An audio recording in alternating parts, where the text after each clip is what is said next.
فَقُلْتُ اسْتَغْفِرُوا رَبَّكُمْ إِنَّهُ كَانَ غَفَّارًا، میں نے ان سے کہا اپنے رب سے استغفار کرو۔ ظاہر بات ہے استغفار سے پہلے ایمان لانا پڑتا ہے، اپنے رب سے استغفار کرو، اس میں مضمر ہے ایمان لاؤ، اس کی توحید کا اقرار کرو، یہ بت پرستی ترک کرو۔ انہو کان غفارا، بہت اہم بات ہے جو اس کے اندر مضمر ہے، وہ بہت ہی معاف کرنے والا ہے۔ اس لیے کہ یہ سارا مشرکانہ نظام جو دنیا میں بنتا رہا ہے، اس کے در حقیقت جو انڈر لائنگ اس کی فلسفی ہے، اس کی بنیاد کے اندر جو فکر کام کرتا ہے وہ یہ ہے کہ اللہ تو بہت دور ہے، بہت دور ہے، وراء الورا ثم وراء الورا،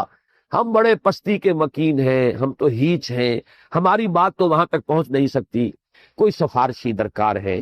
کوئی درمیانی ایسے وسیلے ہوں کہ وہ ہماری سفارش کریں۔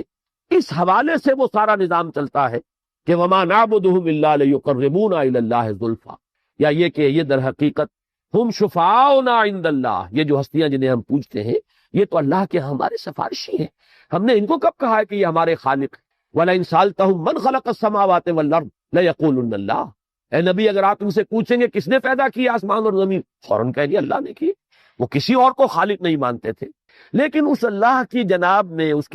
اس کی سرکار میں رسائی حاصل کرنے کے لیے کچھ درمیانی واسطوں کی ضرورت ہے، بس ان کی بھی کچھ دنڈوت ہم کرتے ہیں، کچھ چڑھاوے چڑھاتے ہیں تاکہ وہ خوش ہو جائیں، وہ اللہ کے ہاں ہماری سفارش کریں گے تو اللہ ہمیں معاف فرما دے۔ اس سب کی نفی کی ہے انہو کان غفارا، وہ تو بہت ہی معاف کرنے والا ہے، اسے کسی کی سفارش کی ضرورت نہیں، تم اس کی طرف متوجہ تو ہو۔ ہم تو مائل میں کرم ہے، کوئی سائل ہی نہیں، راہ دکھلائیں کسے رہنا منزل ہی نہیں، جیسا کہ وہ اس حدیث میں آتا ہے کہ ہر رات آخری حصے میں اللہ تعالیٰ سمائے دنیا تک نزول فرماتے ہیں، اور پھر ندا ہوتی ہے حل من مستغفر فاغفر له، ہے کوئی استغفار کرنے والا کہ میں اسے بخش دوں، کوئی معافی چاہنے والا کہ اسے معاف کر دوں، حل من سائل فاعطیہ، ہے کوئی مانگنے والا کہ میں اسے عطا کروں۔ تو اللہ تو خود غفار ہے،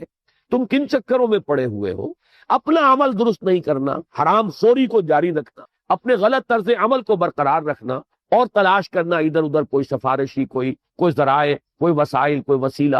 تو یہ تمہاری اصل میں ساری کی ساری غلط فہمی ہے۔ وہ تو خود غفار ہے، بخشنے والا ہے، ذرا اس کی طرف خلوص قلب کے ساتھ رجوع تو کرو۔ فَقُلْتُ اسْتَغْفِرُوا رَبَّكُمْ إِنَّهُ كَانَ غَفَّارًا، اس کے نتیجے میں کیا ہوگا؟ يُرْسِلِ السَّمَاءَ عَلَيْكُمْ مِدْرَارًا، وہ آسمان چھوڑ دے گا تم پر چھاجوں برستا ہوا، یہ لفظی ترجمہ ہے۔ مدرار کہتے ہیں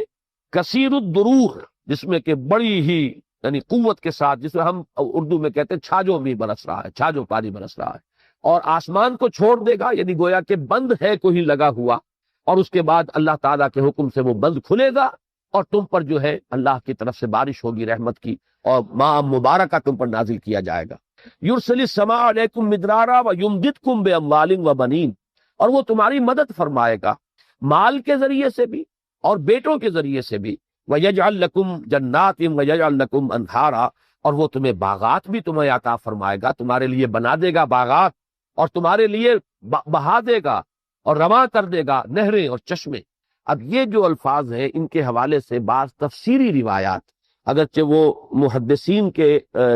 جو بھی معیارات ہیں ان پر تو اس درجے ثابت نہیں ہے کہ ان کو کہیں صحیح عین میں جگہ ملے، لیکن تفسیری روایات میں یہ بات آئی ہے، لیکن مضمون سے مناسبت رکھتی ہے، اور قرآن مجید کے دوسرے مقامات سے اس کے شواہد ملتے ہیں کہ اللہ تعالیٰ جب بھی کسی قوم کی طرف رسول کو بھیجتا تھا، میں اس لیے اب اس بارے میں محتاط ہو گیا ہوں کہ رسولوں کا ذکر اور ان کے بارے میں جو سنت اللہ ہے اس کا ذکر کرتے ہوئے میں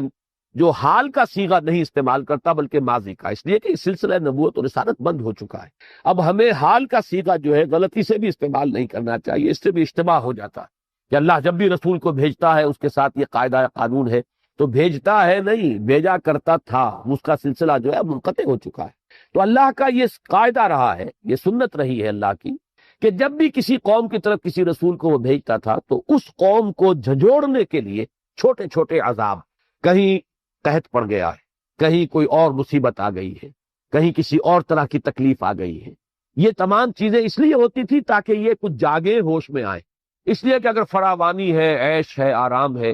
تو اور غافل ہو جاتا ہے انسان، پھر یہ کہ اس کے اندر استغنا بڑھتا چلا جاتا ہے، بے پرواہی کے اندر اضافہ ہوتا ہے، غفلت جو ہے اور گہری ہو جاتی ہے۔ لیکن جب اس طرح کی کیفیت ہو، کوئی بیماری آ گئی ہو، تو انسان آپ کو معلوم ہے اللہ کی طرف متوجہ ہوتا ہے، دعا کرتا ہے پروردگار میری اس مصیبت کو ٹال دے۔ کوئی اور مصیبت آئی ہو تو یہ اللہ کا مستقل قانون ہے، جس کو سورہ سجدہ میں اس طرح بیان کیا گیا ہے، وَلَنُذِيقَنَّهُم مِّنَ الْعَذَابِ الْأَدْنَىٰ دُونَ الْعَذَابِ الْأَكْبَرِ، ہم انہیں لازماً چکھائیں گے مزہ چھوٹے چھوٹے عذابوں کا اس بڑے عذاب